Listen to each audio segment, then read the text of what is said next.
Welcome to my channel, Edible Thoughts Makes. My name is Stephanie, and today I have a featured finished project video for you. In these videos, I try to keep it to less than 30 minutes.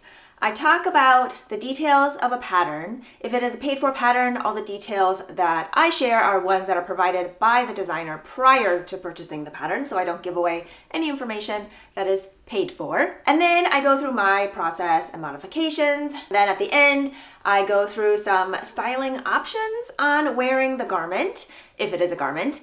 And oftentimes I'm recording these videos shortly after I finished the project. So as I'm trying things on, I'm seeing them also for the first time as you are seeing them here on the video. I include closed captioning on all of my videos here on YouTube. You'll click on that CC button.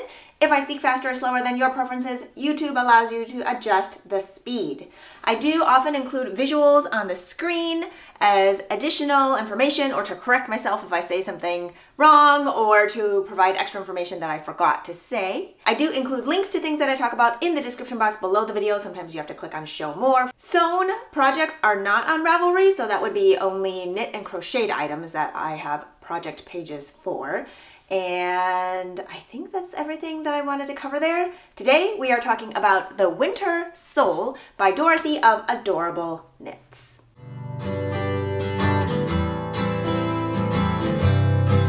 Let's start with pattern specifications and a little bit about this new to me designer. The Wintersoul that I knit is designed by Dorothy of Adorable. I'm not sure how to pronounce that last name. She's based out of Belgium.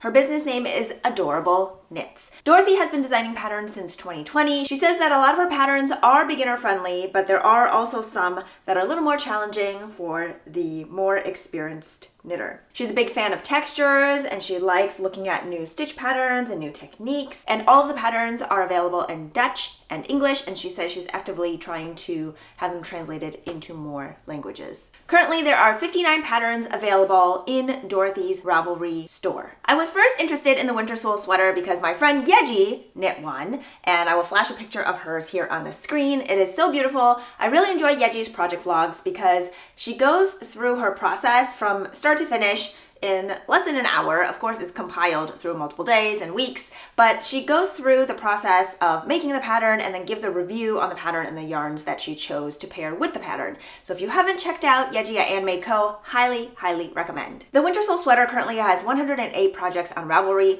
I really enjoy looking at other people's projects because I want to know how it fits on different bodies. I want to see different color pairings. I want to be able to read people's project notes if they've included any, to see anywhere that they have run into trouble or have some tips and tricks to share. So I definitely look through Ravelry project pages prior to starting my own project.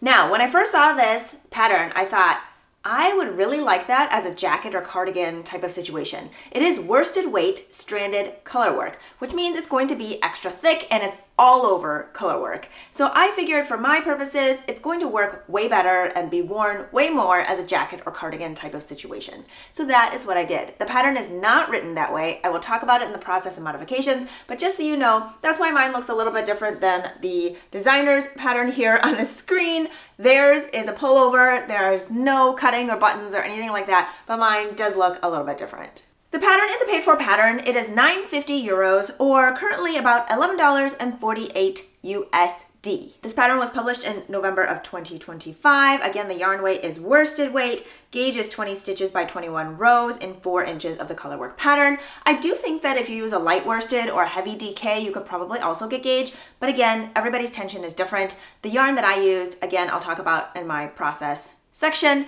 I think leans towards light worsted or heavy DK, and it worked out just fine for me. I do recommend using a non-superwash yarn because it is all over colorwork and you want your stitches to really grip together to not have like any gaping. Needle sizes recommended in the pattern are US 8 or 5mm for the colorwork sections, US 6 or 4mm for the stockinette portions without colorwork, and a US 2.5 or 3mm for all of the ribbing. I did use different needle sizes from the designer. Again, I'll talk about that later. Yardages are given for all of the sizes. The sizes range from XS to 5XL. And the measurements for that are all listed on the pattern. Hopefully I'll have that on the screen as well.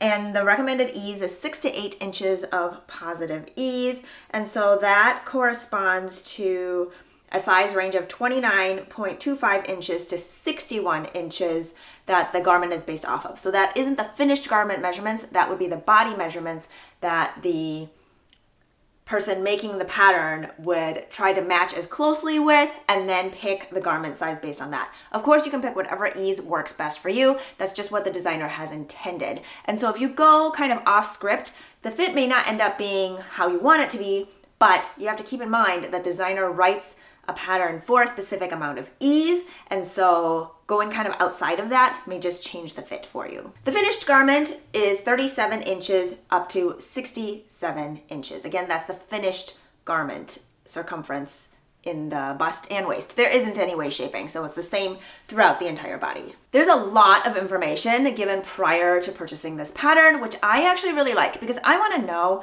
that if I make this pattern, is it going to fit how I want to? Am I going to have to make a lot of adjustments? Will I be able to make those adjustments? And so having all the numbers ahead of time, having the schematic, having the sleeve length, all of that helps me also figure out if I need to buy more yarn or less yarn than the pattern recommends. And without that information, I feel like I'm just guessing, and I don't like buying more yarn than I have to. And I definitely don't like having too little yarn, because then I can't finish my project the way I want to. The yarns used in the designer's samples are a very fluffy, lightweight yarn, which I think is beautiful for a garment like this and won't make it extra heavy. Now, because I knew I was going to make it into a jacket cardigan, I wanted something a little more structured, and so I didn't want to use a super light, fluffy yarn, which I think works great as a pullover, but as a jacket, I want something sturdier for the button band. I want something that I can put on over other things like a t-shirt or something like that, or a long sleeve shirt, and I just wanted to have a little more heft to it. And so I did not use the yarns that the designer used in their pattern, but it's beautiful as a pullover in the combination that they chose. So the construction of the sweater, it is knit top down in the round. It is a colorwork raglan. I love that the shaping starts out flat before joining together. I feel like that just creates a much nicer fitting neckline versus joining in the round and then doing the increases for the raglan plus the short row shaping at once. I just feel like the front of the neckline never gets as low as it should sit, at least on my body, when it's done that way. So when it's done flat first and then joined in the round later, I feel like the front neckline sits lower and the back sits a little higher, and it just fits more comfortably. So that is how this one is designed. And then there are these straight sleeves. There are no decreases in the sleeves. The neck band in the original pattern is a double folded crew neck, and there's no seams. Everything is knit seamlessly. You put your sleeve stitches on hold when you get to the body sleeve stitch separation section. That's a tongue twister. And then you finish the body, go back and knit the sleeves. The pattern also has a twisted 1x1 rib. I didn't do a twisted, I just did a regular 1x1 rib. There are instructions on how to lengthen your pattern by doing certain parts of the colorwork chart. I didn't do any of that, so I just knit it to pattern without adjusting any length anywhere, because I knew I wanted the sleeves to be more of a bracelet length, and I think with the wide sleeves it works well that way. Typically I would knit my sleeves extra long, probably another 4 or 5 inches longer on here. However, for the purposes of this garment, this is how I wanted.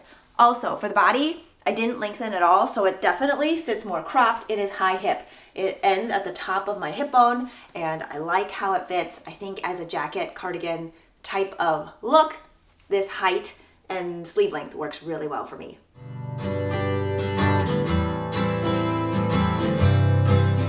Okay, onto my process and modifications. Let me consult my notes here, and hopefully I don't leave anything out. I picked the second size, so size S, and that should finish at a circumference of 41 inches. I was able to meet gauge using a US 6 or 4mm needle for all of the stockinette and colorwork portions. I don't feel like my colorwork tends to be overly tight because I tend to overcompensate and make it looser, and so I didn't have any issues with that. I will open up my cardigan here so you can see the inside of my floats. I feel like they are very tidy. I don't have any super loose ones or super tight puckering ones. There aren't very many floats to catch. I feel like there are some sections that are a little bit longer, maybe between these cross sections. However, if you don't want to catch them, you probably don't have to, but I definitely wanted to catch mine because I just think it looks tidier for me. And then for the sleeves, I did do that color work on US 7s or 4.5 millimeter because it is a smaller circumference, and I definitely didn't want my sleeves tighter. They're already not super oversized, and so I feel like if I lost an inch, it would be uncomfortable. So right now I probably have 2 inches of positive ease in this upper bicep area, and I think if I used a US 6, it just would have been too small. I don't remember what the measurements are supposed to be here. I want to say maybe 13 inches or so. I don't think I have that information on me right now, but I just definitely didn't want it smaller. And so I used a US 7. For all of the ribbing, I used a US 4 3.5 millimeter needle. I was not interested in doing all my ribbing on a US 2.5. I think with the yarn the designer used, it probably worked out better that way because it's such a fluffy, lightweight yarn. However, the yarns I used are Cascade 220, which is a 100% non-superwash Peruvian Highland wool. It comes in 220 yards for 100 grams. It is a worsted spun yarn, and I feel like this is more of a light worsted, heavy DK weight type of yarn, but it would have been really dense if I used a smaller needle size. US 3 probably would have been fine, but I feel like a US 2.5, 1 would have taken forever, and 2, I think it would have hurt my hands, and I just really like the US 4. Which is a 3.5 millimeter needle here for the ribbing. I did do an Italian sewn bind off, which just doesn't have the 2 setup rows of a tubular bind off, and I think it's just fine. I don't honestly prefer the tubular bind off with the setup rows. I feel like it creates this extra, I don't know what word to use here, but it just creates a little extra bump, and it's probably user error, and I just don't do it enough to make it look more even, but I don't like the look of it. And I do like the look of the Italian sewn bind off without the setup rows. I feel like it looks nice and tidy and it works for me. The amount of yarn recommended for the size that I picked was going to be 820 yards of the main color and 410 yards of the contrast color. I ended up using 768 yards of the main color and 292 yards of the contrast color. So I ended up using a lot less of the contrast color than the pattern stated. However, the amount of yarn that I purchased was necessary because I used 133 grams of the contrast color and I had bought 200 grams of that. And for the main color, I ended up using almost 350 grams and I had bought 4 hanks of that. So it worked out just fine. The amount of yarn that I have remaining, I could probably knit hat or mitts to kind of go with this. I think that would look really nice. So we'll see. The colorways I used are Crab Apple, which is this mauve brown pink color. And then the contrast color is a really light pale pink, which is called Peach Dust. I believe it was my first time working with a Cascade 220, at least that I can remember. And I really like it. I bought mine from Wool & Company. They have free shipping within the United States. A lot of local yarn stores will also carry this yarn. It has a more affordable price point at $11 USD for 100 grams of this worsted weight yarn. And I purchased 6 hanks, so that comes to $66.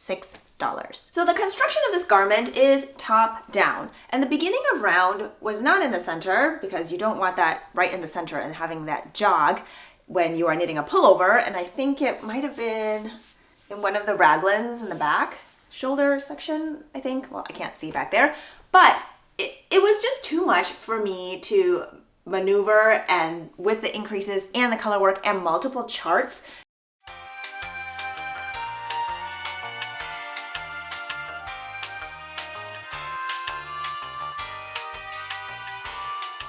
to move my beginning of round to the center for me to add in steek stitches for me to then cut later. The steek stitches are like maybe 5 or 7 stitches that you add into the center so that when you cut, you don't end up losing more body circumference from that cutting and those stitches kind of folding inward. I didn't have the brain space to be able to do that. It was just too much to juggle. So I just left the beginning of round as is, left the center as is, so I was just basically knitting it like a pullover. But then at the end, when I was ready to cut it open, I sewed 2 lines from my sewing machine, straight stitched for reinforcement, and then that center stitch, I crocheted both sides of it as extra reinforcement. And then I picked up and knit my button bands prior to cutting down the center. So I just cut down the center of my garment and it worked out just fine. Now, I do recommend using a non-superwash yarn for this because they're stickier and they won't just unravel. But I did do another extra reinforcement, and that is I sewed my sides here, well, you can see all my button ends sticking out, and that's because I sewed my buttons on like 3 or 4 times just to get the placement right. Otherwise the color work wasn't lining up, and so I left the ends out so that if I wanted to redo it again, I could easily find where that was, because initially I was weaving in the ends and I had to unweave them out or unweave them in order to re-sew my buttons again, and that was just annoying. So I'm leaving them out until everything settles into place and I decide it's actually where I want it to be. What was I talking about? Oh yes, I'll show you this side. So I had some leftover linen fabric from another project, and I basically folded it in half, put the raw edges on the inside. This side I think has the selvage edge, so I didn't do anything with that. And then I just straight stitched twice down this casing, and I'm not going to tack this into the garment. And all my frayed edges from the cut open part are all encased inside, so nothing is going anywhere. It also adds additional stability to this button band because now it is not going to be able to stretch at all along this pickup area. So that is the same on both sides. I haven't seen people do that before. I feel like I've seen ribbon, I've seen needle felting, but I haven't seen people encase it in like fabric. And I just wanted to give it a try, and I think it's fine. It's pretty stable, and I might try that for other things in the future. We'll see. I bought my buttons from Dandelion Fiber Co., which is a yarn store in Minneapolis. I had looked at these online for a little bit while I was making this garment. I thought, is it gonna be too shiny? The colors really worked with this being a neutral, but having a little bit of iridescent shine to them because they are shell buttons. They are laser cut shell buttons. I like the floral, I like the roundness because everything else in this garment is very geometric. I felt like that roundness just balanced it out really nicely, but I just wasn't sure. Seeing the buttons in person, I still thought, I don't know, but I think they might be my best option. And then over the next several minutes, they really grew on me. And my kids were there and they were helping me out with the buttons. And then I had the most delightful surprise. Some friends walked into the store and they helped me look at the buttons. Hi, if you're watching, it was so nice to see you. And so I'm super happy with these buttons, and now they have the memory of that afternoon sewn into this cardigan, and I just love that. So these are beautiful buttons from Dandelion Fiber Company. Hello, future editing Stephanie, interrupting myself here to say that I had purchased 1 extra button. I only needed 5, but I purchased 6 because you never know what might happen to the button. And I sewed the 6th button on the inside of the encased steek stitches from my cardigan so that it's there if I need it in case a button breaks. And then I also don't lose it. It stays with the project. I know what it goes with. I just love these buttons so much. Hopefully you can see the beautiful iridescent shine, and there's a little texture to it. The way I sewed them on is I took this 4-ply yarn, divided it in half, so there were 2 plies in each now strand, or 2 strands in each part of it. I don't know what I'm saying. And then I sewed it on that way. And there's a little bit of a shank on the bottom so that the button band can close without pulling on the garment too much and creating that wave that sometimes happens. It's still going to do it probably a little bit, but definitely not as significant.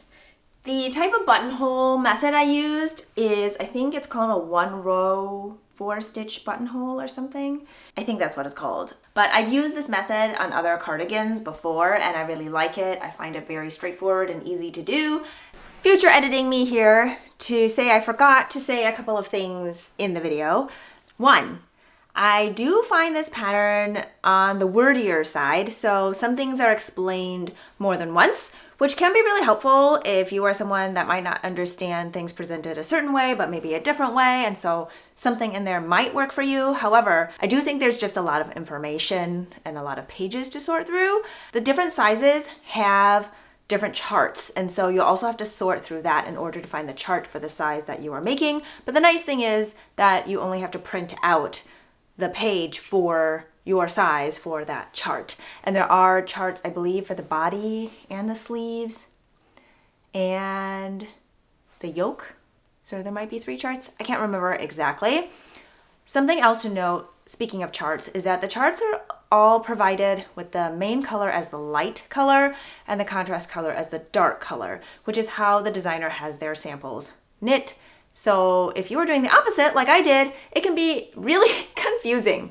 My brain has a hard time flipping the two because when I see the chart, for example, say like 3 dark, 1 light, 3 dark, 1 light, as I'm knitting, that's what I'm telling myself. And if I glance at the chart, I'm going to get all mixed up because I have to flip it to, instead of 3 dark, 1 light, it's 3 light, 1 dark because my main color and my contrast color are flipped dark and light. I did find a way to change that because I just couldn't figure it out. I was initially drawing it out and that just took forever because there are so many charts to do. And so I was able to just, it's not color correcting. I can't remember what it's called. Someone else asked about it in a previous video when I showed this garment as a work in progress. And so I'll copy and paste that hopefully in the description box or in a pinned comment or something if somebody else finds that useful. There are third-party apps to be able to do that. You could screenshot the chart and then do that. I don't know if the designer would be open to having all the charts also redone on the flip dark and light because it is a lot of charts and that would be a lot of work.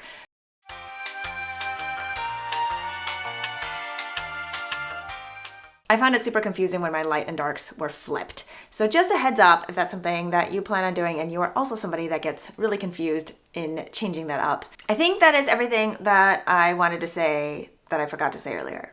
I am so happy with how this turned out. Oh yeah, the buttons I think are 23 millimeters, so about 1 inch. And yeah, I'm super pleased with how this turned out. I don't think I have anything else to say about it. Let's try this on with a few different things. I'm going to turn the camera vertically so that you can see, hopefully, the full outfit a little bit better.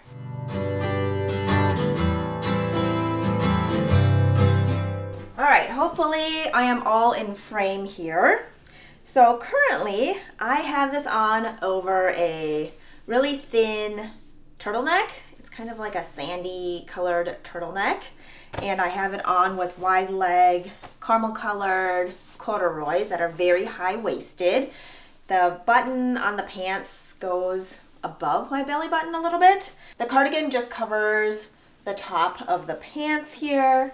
I feel like this is a very nice spring outfit for a day like today where it is 25 degrees Fahrenheit outside. We had one warm day that was like a little sneak of summer almost, and then it went back to below freezing, which is more normal for this time of year. It is the end of March, year 2026.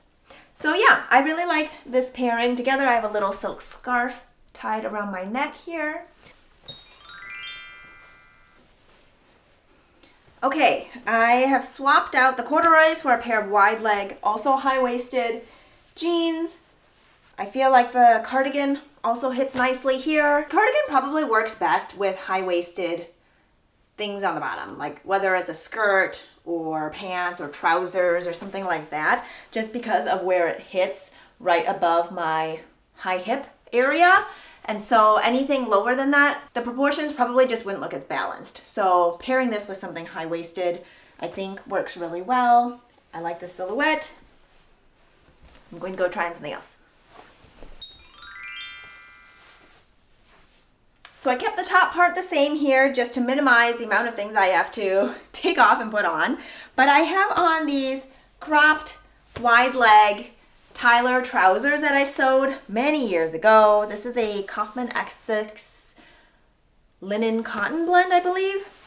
And I really like how this looks together.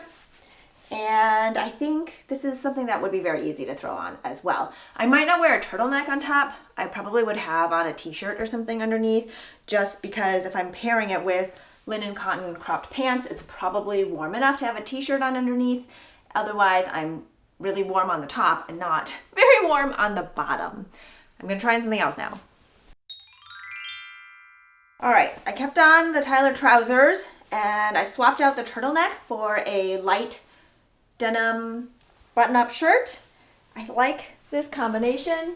I feel like this combination makes a little more sense with these pants than a turtleneck does, just given the climate for when I would be wearing this combination. I feel like this is very spring, and I could wear it with tennis shoes or with sandals.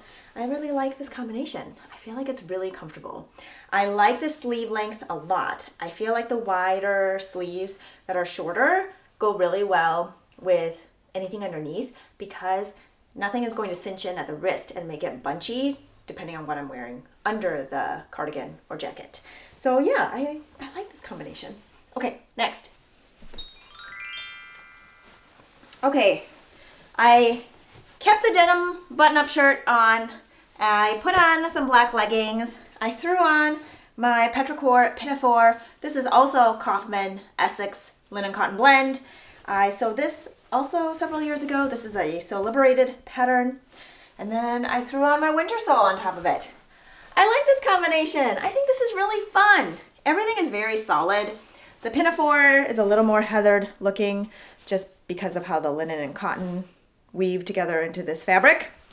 But I feel like the patterning in the Wintersoul still stands out, but also gives some balance to the rest of it, which is very solid. I like this combination. I think this is fun. I think this is also something I could wear with a skirt, but I didn't pull out any skirts here. So I've tried it on with corduroys, jeans, cotton linen cropped pants, a pinafore. I think that's pretty versatile. I think I will really enjoy wearing this garment 3 seasons out of the year, fall, winter, and spring. I feel like this color goes with all 3 seasons and it's a bit of a neutral for me. So I think it goes with a lot of different things. I'm excited to see how this pairs with more things that I already have. I hope this video gave you some insight on the Wintersoul Sweater by Dorothy of Adorable Knits. I hope you gained a little bit of inspiration from my process and modifications and my styling. As always, if you have any questions specific to the pattern, I recommend contacting the designer. I actually did contact a designer a couple of times in my process of making it, and she was always quick and professional in her response. I am so glad I gave this a go, and I am really delighted to have this piece now in rotation. With that, cheers to being creative, and I will talk to you next time. Bye!